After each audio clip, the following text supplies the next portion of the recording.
আপনি কি জানেন একটি সাধারণ ডিম আপনার শরীরের জন্য কত বড় উপকার নিয়ে আসে? আজকের ভিডিওতে আমরা জানব ডিমের অসাধারণ স্বাস্থ্য উপকারিতা, যা জানলে আপনি প্রতিদিন খাদ্য তালিকায় ডিম রাখতে ভুলবেন না। আসসালামু আলাইকুম, স্বাগতম হেলথ ভয়েস বাংলায়। ডিম হলো প্রোটিনের ভান্ডার। একটি মাঝারি আকারের ডিমে প্রায় 6 গ্রাম উচ্চমানের প্রোটিন থাকে, যা আমাদের পেশি গঠন ও মেরামতে সাহায্য করে। 1. শক্তির উৎস। ডিমে থাকা ভিটামিন B2 রাইবোফ্লাভিন খাবার থেকে শক্তি উৎপাদনে সাহায্য করে।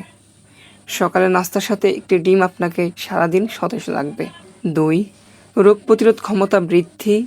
ডিমে রয়েছে ভিটামিন A, D, E এবং জিঙ্ক, যা রোগ প্রতিরোধ ক্ষমতা বাড়িয়ে শরীরকে ভাইরাস ও ব্যাকটেরিয়া থেকে রক্ষা করে। 3. মস্তিষ্কের জন্য উপকারী।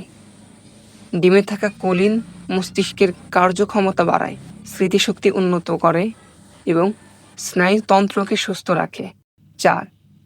চোখের সুরক্ষা। ডিমে আছে লুটেইন ও জেক্সান্থিন, যা চোখের জন্য বিশেষ উপকারী। এগুলো চোখের ছানি ও বয়সজনিত ম্যাকুলার ডিজেনারেশন থেকে রক্ষা করে। 5. হার্টের স্বাস্থ্য রক্ষা করে। পরিমিত পরিমাণে ডিম খেলে শরীরের ভালো কোলেস্টেরল বৃদ্ধি পায়, যা হৃদযন্ত্রকে সুস্থ রাখে। 6. ওজন নিয়ন্ত্রণ। ডিম খুব পেট ভরিয়ে দেয়, ফলে বারবার খিদে পায় না। এটি ওজন কমাতে সাহায্য করে। তাই প্রতিদিনের খাদ্য তালিকায় ডিম রাখুন, তবে স্বাস্থ্য বজায় রাখতে সেদ্ধ বা অল্প তেলে ভাজা ডিম খাওয়াই ভালো। মনে রাখবেন, পরিমিত ডিম খাওয়া সবসময় উপকারী। যদি ভিডিওটি ভালো লাগে তাহলে লাইক দিন, শেয়ার করুন এবং আমাদের চ্যানেল সাবস্ক্রাইব করতে ভুলবেন না।